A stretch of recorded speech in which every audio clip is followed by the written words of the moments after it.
What's up, guys? Marlon Lizardi here, Map Strength Conditioning by Truvian Fit. Just going to go over a little bit of kettlebell stuff because, I see a lot of people out there working with kettlebells, and, there's a lot of things you can do with a kettlebell, right? And I see a lot of basic movements, which is like a kettlebell swing, and that's great and all, it's great exercise, but there's a lot more you can do with a kettlebell, and kettlebell is kind of like an art. You got to be able to know how to work with a kettlebell for it to be effective, because it's not like a dumbbell that you just grab onto it and it's just like, it's very easy to move around, right? Because pretty much wherever your hand is, whatever position your hand is, that's where the dumbbell is going, right? So this is a little bit different.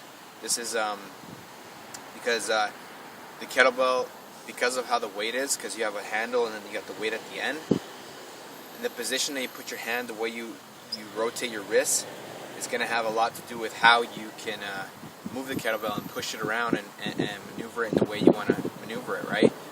So a lot of people work with two kettlebells, right? This was just a tutorial on just how to work with one single kettlebell, right? And a lot of different exercises you can do, right? So I'm going to start off with just a few simple things, right? And some simple concepts, right? So kettlebell. When you start with the kettlebell, you won't always start with the kettlebell right underneath you, right? You never want to start with the kettlebell out far wide whenever you're picking it up, especially if it's a little heavier, because what you're doing is you're in this position here, right? You're picking it up from there. It's not good for the lower back, right? You can hurt your back very easy like that. So we always start with the kettlebell underneath here, right? So you can pick it up easy. This is a 50-pounder, so it's a light kettlebell, so you can do a lot of stuff with it. I mean, it might not be light for a lot of people, but you can go with half the weight of that, 25 pounds, 15 pounds, right? Thing we want to talk about is the rotation of the wrist. So rotating the wrist internally and externally. What that's going to do is going to be able to shift the weight of the kettlebell to the outside or to the inside of your body, right? So from here, I rotated my wrist to the outside, right? And I'm able to be in a good position here so that I can push this kettlebell whichever way I want, right? Now the first exercise I want to go over is a kettlebell clean, right? You see everybody doing a kettlebell swing, which is this one, right? And all the people that post exercises on kettlebell swing like that claim that you can do that to burn fat and get shredded, but that's wrong. You're not going to get shredded and burn a bunch of calories and build a bunch of muscles from doing a kettlebell swing. That's like saying I'm going to do jumping jacks and burn fat and get shredded. Like, you could, depending on the intensity, okay, the repetitions, the amount of time you do it for, the weight, what you combine it with. So there's a lot of different variables, right? So don't believe everything you see on YouTube, right? Because YouTube, mostly people just put titles up just to get hits. It's not really effective. It's just a way to get audience to their channel. So, anyways, so we're gonna go clean here, right? It's the kettlebell clean here. So internally, externally rotating the wrists, right? Keeping your stomach strong, right here.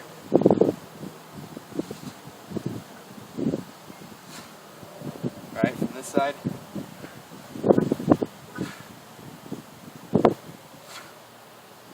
One thing to keep in mind is that when you're going down, it's like a deadlift. Once you got all the basic compound movements down, then you can work with stuff like this and have fun with it. But you're not going to do this exercise to build a bunch of muscle and build a bunch of strength. This is more of a conditioning type of a workout, right? Cardio based, right? Getting the whole body moving in ways that you don't usually get it moving in, right? So a deadlift motion is essential to do any type of kettlebell work. This here is a deadlift, right? If you're an athlete and you know how to do cleans with a barbell, right? Barbell clean is an explosive movement from here, right, into this position, here, bam, to this position, here, bam. That action generates a lot of force, right? And that force gets you to become more explosive, right? And so you can build a lot of strength off of that. You can cheat a lot too, because when you're doing cleans and stuff like that, you're using that quick explosive movement to make that weight travel to wherever you want it to travel. Either here, to a snatch, wherever it might be, to a squat clean, depending on how heavy the weight is, you got to cheat a little more, catch the weight a little lower. But that explosive movement essentially moves the weight. You're not muscling the weight up. So with a kettlebell, you're not really ever really muscling stuff up, unless you do it strict, which you can, right? So that takes me back to the first exercise, which is from here, cleaning to here. That is an explosive movement, right? Here, bam, right? Bam,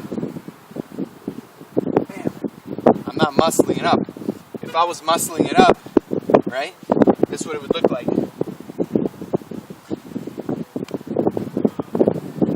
Right? That's not right. You're going to hurt yourself like that. It's not very effective. You want to go curl a bunch of weights, you can do that. Look at yourself in the mirror while you're doing it, right? So this is a little bit different. So these movements are all just based on flow. So that's why you got to kind of romance the kettlebell, right? I heard Matt Wishlinski say this one time, and it was hilarious because it's true. You got to romance the kettlebell, right? You got to learn how to move with it. It's like dancing with it, right? So from here, this movement here is nice and fluid. Here, okay? Once you got that, that's a single arm work. You go into a snatch now, okay? Here, okay? With the snatch, internally rotate. When you're cleaning, elbow high, the weight just travels, externally rotate. When you bring it down, it's an external rotation, followed by an internal rotation to cushion the weight down, right? So from the side, out, external rotation, internal, snatch. External, internal, snatch. External, internal, snatch. And I'm cushioning the fall. So from when I'm in this position, cushioning on the way down, engaging my core so I can get my back ready to pull. If I don't engage my core on the way down, this thing's going to pull me down. I'm going to look like this. That's going to put a lot of strain on your lower back. When you're doing a lot of repetitions, you're going to get hurt doing that, right? Puts a lot of pressure on your lower back. So want to always make sure that we're engaging our core on the way down. On the way up, we're engaging the glutes, the lower back, the upper, the whole posterior chain. That's all being engaged, right? On the way down, the anterior chain is being engaged. You're bracing yourself, right? So that basic concept right there is going to help you to allow you to get the weight to travel wherever you want it to, right? So I can go up here.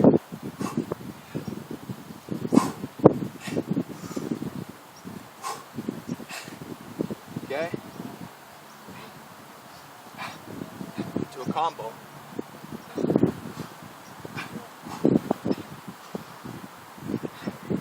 Okay? Pressing. Okay, that's the next movement. Pressing. You can muscle this up if you want. Okay? But again, it's not what we're doing with the kettlebell. We want to leverage ourselves, right? So, by leveraging ourselves, the weight goes up a little bit easier. You notice I always have a hand out. That's just kind of to balance my body out, right? I keep a hand here. I keep it anywhere, but that's not what I want. I want to leverage myself always. So my hand's here to leverage myself. Okay? Here, bam. Down. Up. Up. Up.